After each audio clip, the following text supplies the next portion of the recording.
Number 5. Hopefully we can get to number 20. But I want to really encourage you, because these are all quotes from within the novels. I hope in this way you will be motivated to read the novels. Truly wonderful writing. Okay, so quote 5 is, "To have been loved so deeply, even though the person who loved us is gone, will give us some protection forever." Now, this is a very powerful statement. Actually, it comes very early. This is actually still the first novel, The Sorcerer's Stone.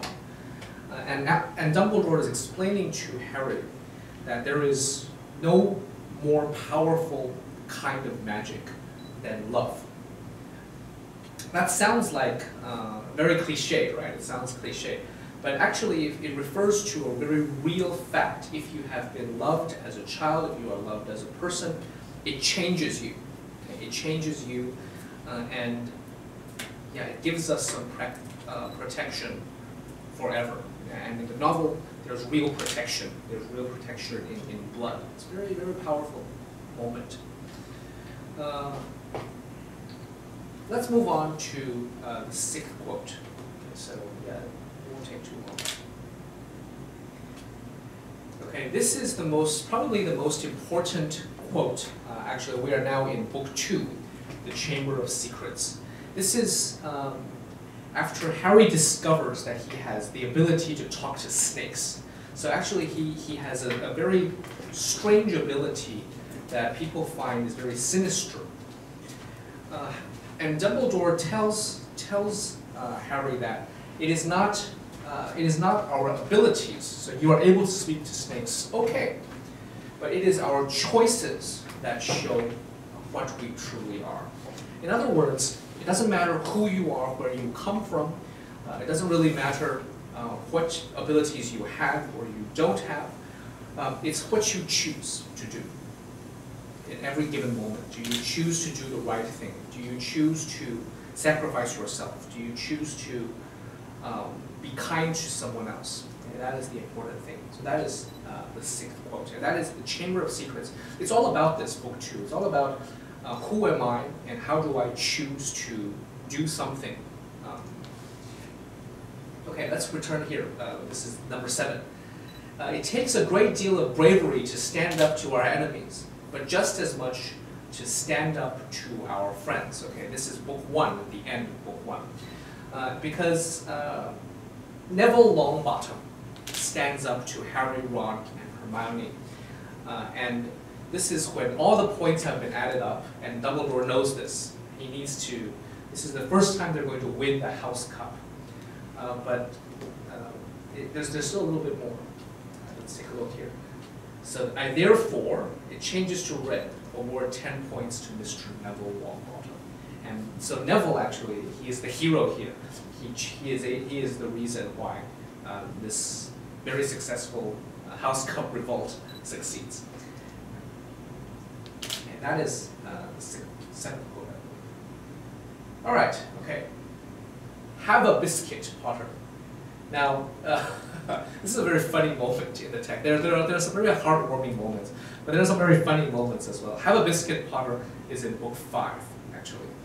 And in The Order of the Phoenix, so what Harry does is he speaks up against injustice in the classroom by Dolores Umbridge.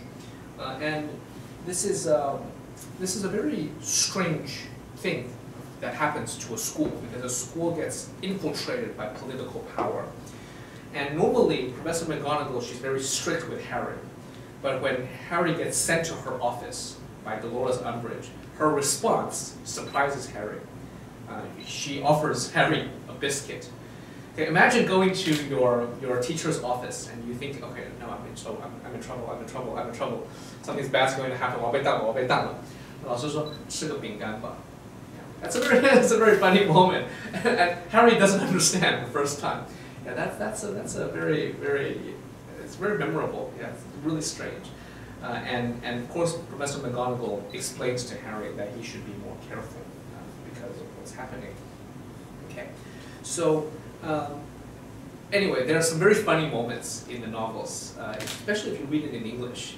You understand the situation, and it's a wonderful read. There's some very entertaining moments, a lot of entertaining moments. All right, okay, this is the next quote.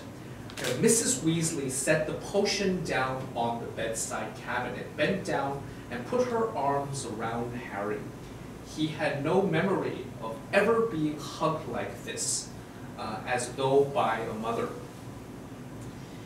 Well, one of the things that I think it makes the films, sort of makes the novels so powerful is that Harry is an orphan.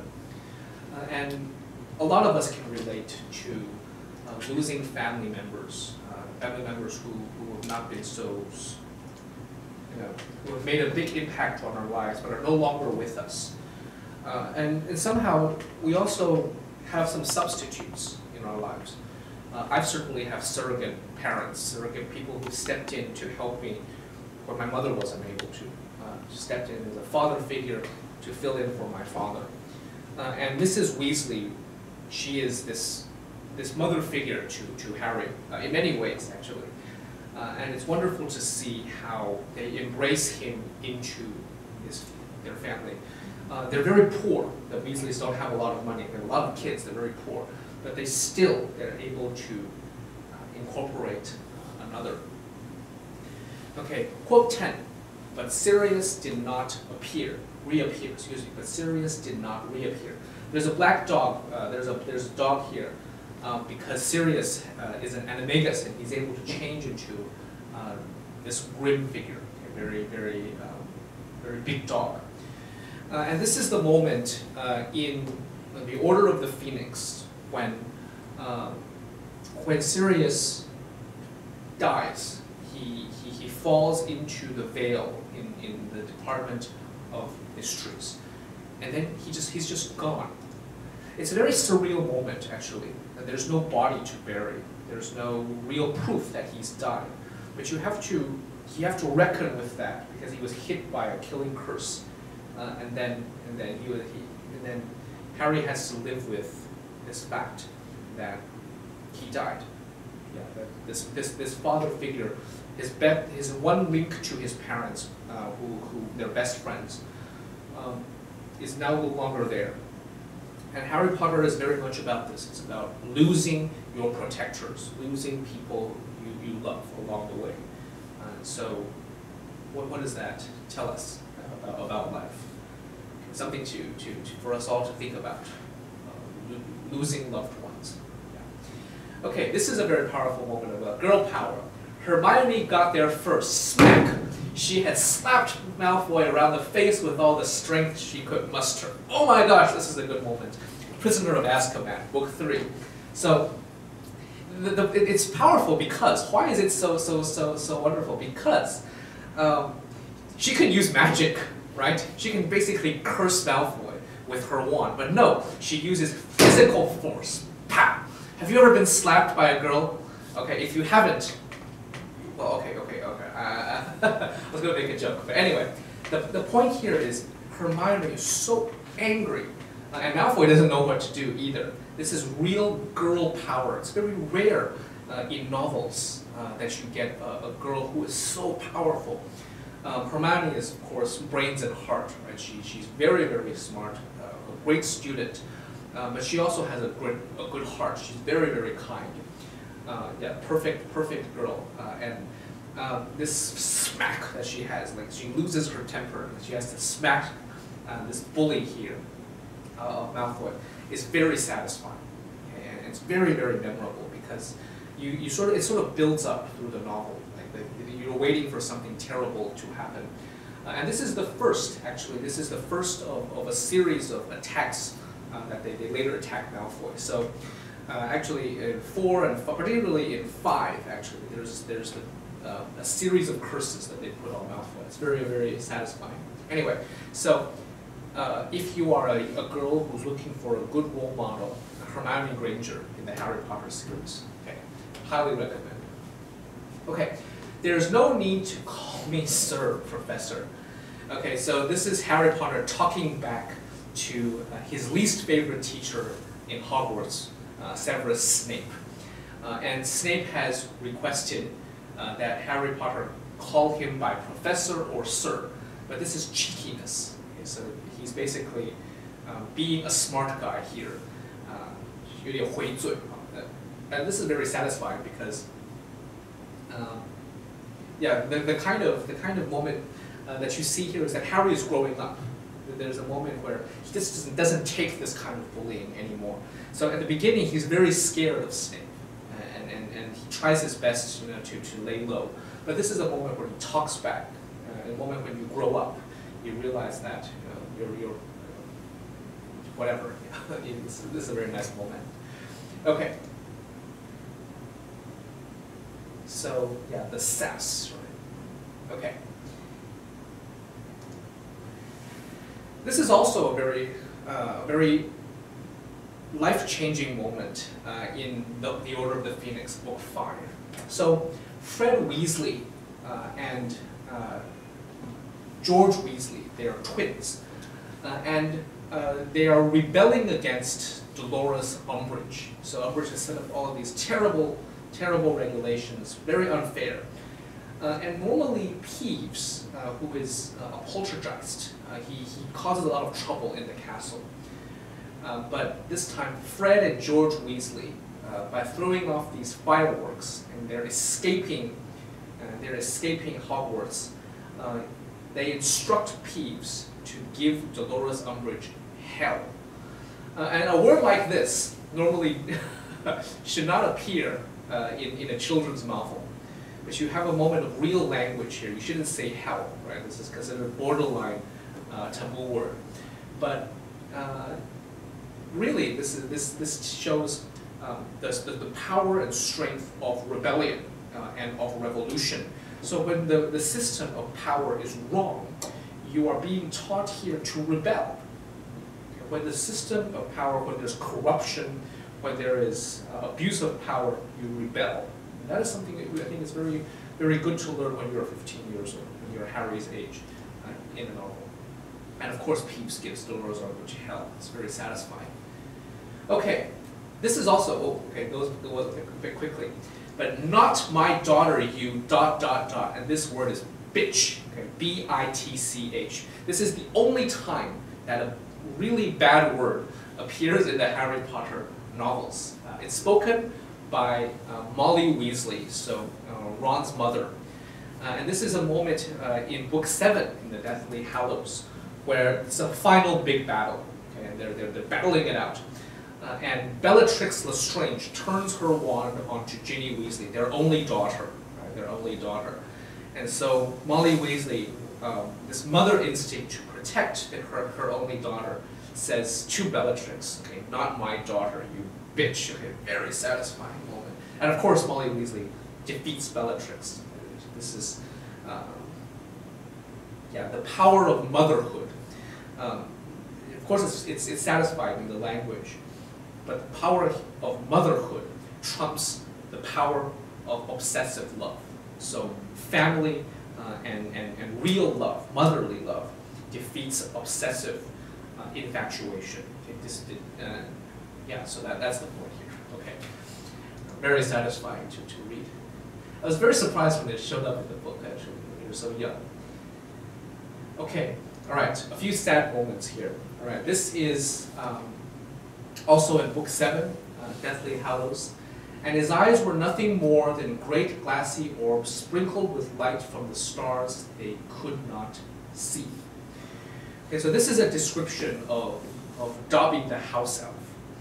And the house elf has powers that he used to save Harry and his friends from Lord Voldemort, from Malfoy Manor.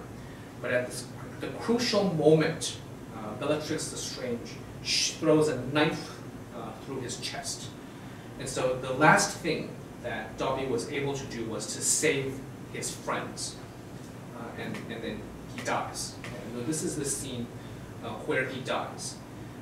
And the description is very, very, it's very touching. It's also very sad because you see a lot of descriptions in the novel, starting from Book 2, The Chamber of Secrets.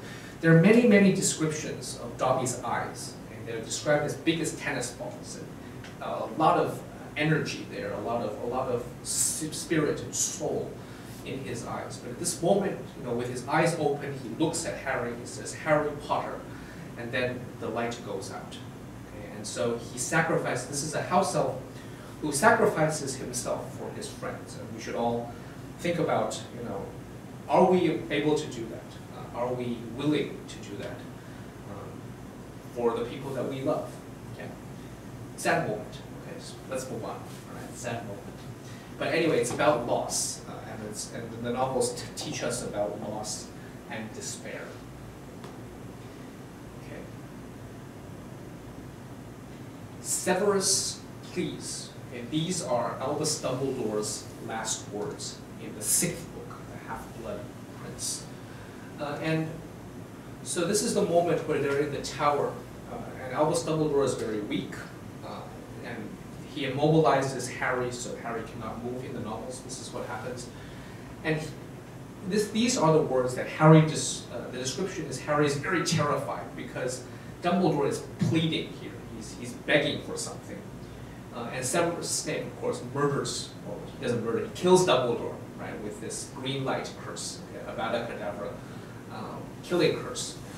And what's happening here is actually Dumbledore and Snape have made an agreement. So Dumbledore is saying, "Please kill me, Snape. Please kill me. Please do this for me. I would prefer that you do it now." Now, you have to know how difficult this is because in the novels, I've realized this growing up, is that when you read the novels, and then they throw around these curses, right? It's like and the light goes and then they die, right?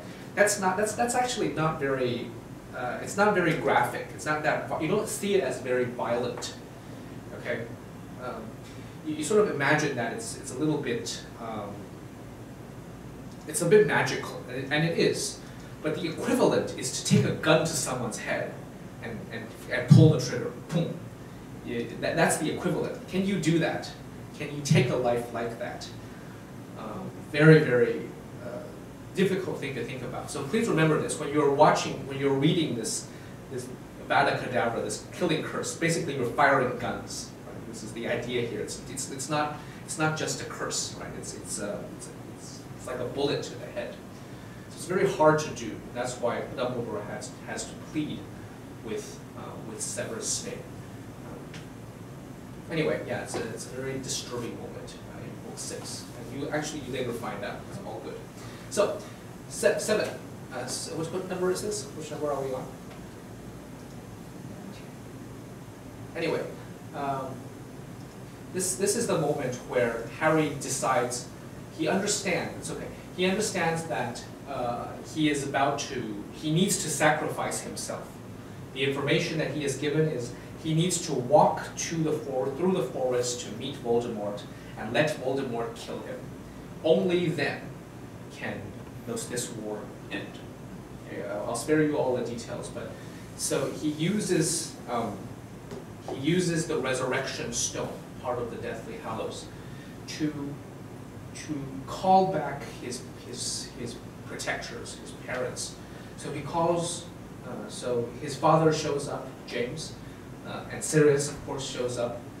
And the idea is until the very end. And that is a moment where, of course, you realize a few things. First of all, when you are sacrificing yourself, okay, when Harry has to sacrifice his own life, he decides to sacrifice himself.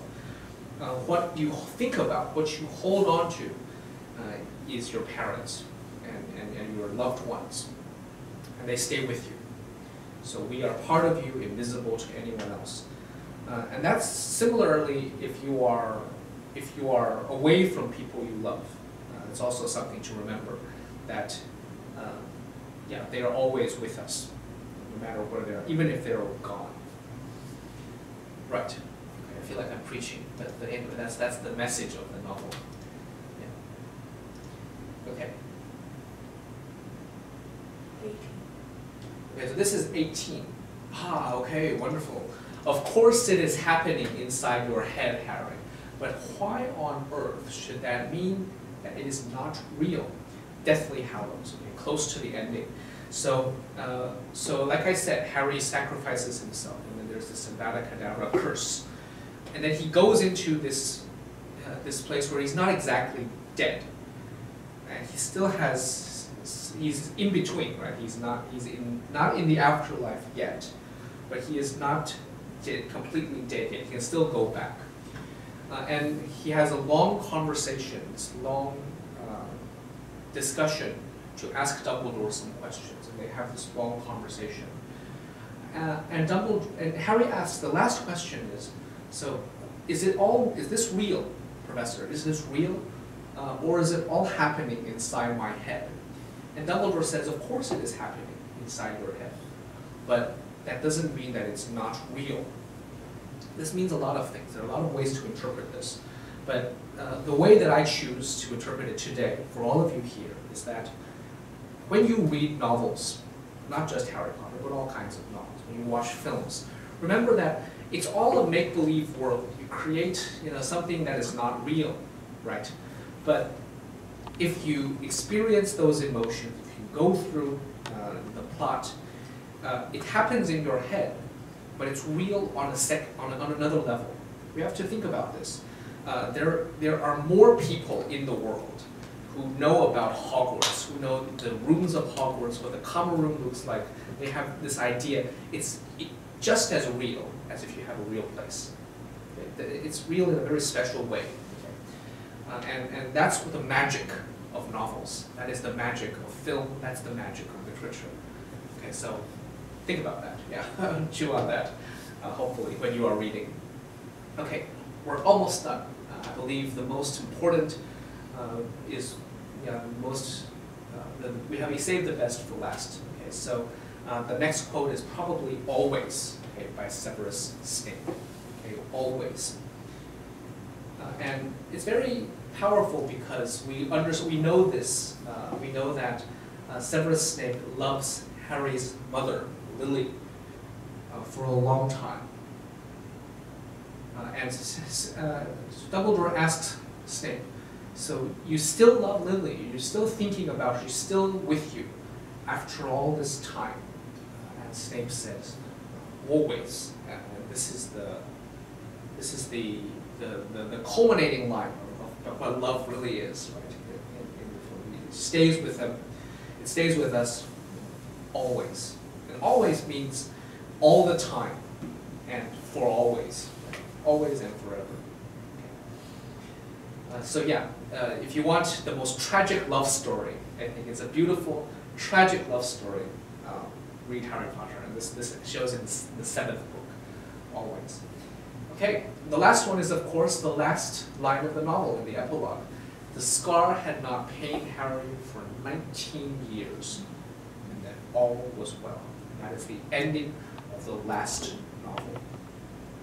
And you start from Mr. and Mrs. Dursley, and all the troubles that you go through till the end. It's very, very satisfying. You go through all sorts of things. In literature, we have some conventions. We have some common story themes, like, for instance, good versus evil, or the story of growth, or the story of growing up, facing death, facing loss. And all of those big themes are in these 7 novels. I cannot tell you how many good times I've had with these novels. I think it's, for me, there are some very beautiful moments as well. But I like to share with you. 20 moments are really not that enough. But I'll share with you, we have a few more minutes left. I'll tell you a few moments that I really love from each of the novels. Okay? So in The Philosopher's Stone, I hope when you are reading the novel, you will be able to really appreciate the chess scene. There are 2 scenes in the Sorcerer's Stone. One where Ron gets to display his abilities to play chess, his intelligence in playing chess. One where Hermione shows her skills of logic. So it's a beautiful moment here. The two sidekicks of Harry Potter, they each help him push through the different stages. So I hope you will love those scenes. Okay? The scenes of the wizard chess, the huge wizard chess, and the logic scene. It shows their intelligence and their abilities. Okay, that's book 1. In the Chamber of Secrets, I hope that you appreciate the descriptions of the burrow. You see the flying car, and that's all very exciting. But I never forget the moment where Harry feels that he's found a home with Ron and their family. Notice how it's described, you know, how Ron's family home is described, and really pay attention to how Rowling creates the feeling of a home. Okay, so that's for me, it's very touching. Okay, book 2. In book 3, Prisoner of Azkaban, there's something very satisfying for me watching Harry in Diagon Alley. There are some wonderful Quidditch scenes in book 3. This is the book where they win the Quidditch Cup, the Quidditch House Cup, and so it's a wonderful moment, and the wonderful scenes when they actually are able to do it. And Rowling is very good at describing the Quidditch match. So look forward to reading those again. In book 4, The Goblet of Fire, I hope that you really appreciate the 3 tasks of the Triwizard Tournament. Okay, it affects the plot in some way, but the sheer amount of imagination, okay, battling a dragon, going into the lake, okay, going through a maze, these 3 tasks, it's very, very exciting. But my personal favorite moment in The Goblet of Fire is the Yule Ball. It's a little bit tragic, of course, but I've never been to a formal big dance, you know, with a partner. It's something that we simply don't. I don't think we do this. But they have a ball, okay, and so a lot of people can relate to that. Christine can relate to that, right? Having a big ball. It's very, very exciting. It's very interesting. I love that moment in The Goblet of Fire.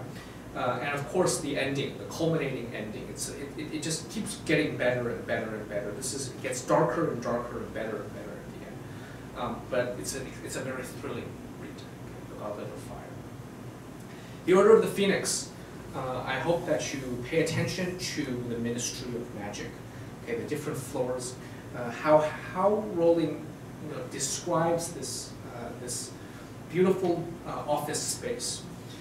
But in particular, the moment that I really like in The Order of the Phoenix is the duel between Dumbledore and Voldemort. When you see it on stage, or excuse me, on screen, it doesn't feel so strong. It doesn't feel so exciting.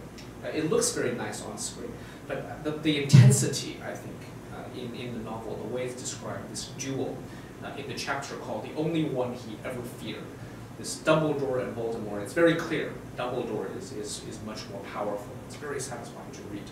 So I hope that you appreciate that moment. Okay, in The Half-Blood Prince, there are beautiful scenes where Dumbledore takes Harry on journeys into memories. Okay, these pensive moments where they put together Voldemort's past. It's very satisfying. But the moment where I remember best above everything else is when Dumbledore is very weak. Okay, so he's had to drink a terrible potion. He's very weak. But he leans on Harry, and Harry said, "It's okay, sir. Okay, please don't worry." And Dumbledore says, "I am not worried. I'm not scared. I am with you." This is the moment where the mentor, the great wizard here, is leaning on his student. Right? This is his protege. I've always hoped that someday this happens to me, that I can be someone that my mentors can lean on. Okay, and Deathly Hallows. There are a few moments that we've already seen in Deathly Hallows, but I hope that you focus on one moment in particular when you are reading. I hope that you focus when you're reading the epilogue to notice how normal that epilogue is. They're just going to the train station. And notice how Harry comforts his youngest son, Albus. It's a very extraordinary moment. Albus is very scared, right, because he's going to Hogwarts now. But Harry tells his son, his youngest son, a secret that happens in the first book. And so it comes back. He tells him about the Sorting Hat. And I hope that reading this series, of course, watching the films is wonderful. Teaching this live broadcast has made me want to read the novels again. It takes some time, and there are always new things to think about. But I hope that you find a novel that you like. It doesn't have to be Harry Potter. I'm just suggesting it. I hope that you find wonderful things to read and that you find great joy in English reading. Okay, so we'll be taking a break, and then we'll be back later in August, and we'll be talking about Taiwan. We'll be introducing Taiwan to foreigners, and how do we talk about Taiwan in English? It'll be more technical. It will be more. It'll still be very exciting. I think I'll talk about Taiwan food, Taiwan politics, Taiwan geography, Taiwan history, and of course, how do you field questions about Taiwan's political situation? Okay, so we look forward to seeing you again in our live broadcast. Thank you all for joining. We'll see you next time. Thank you.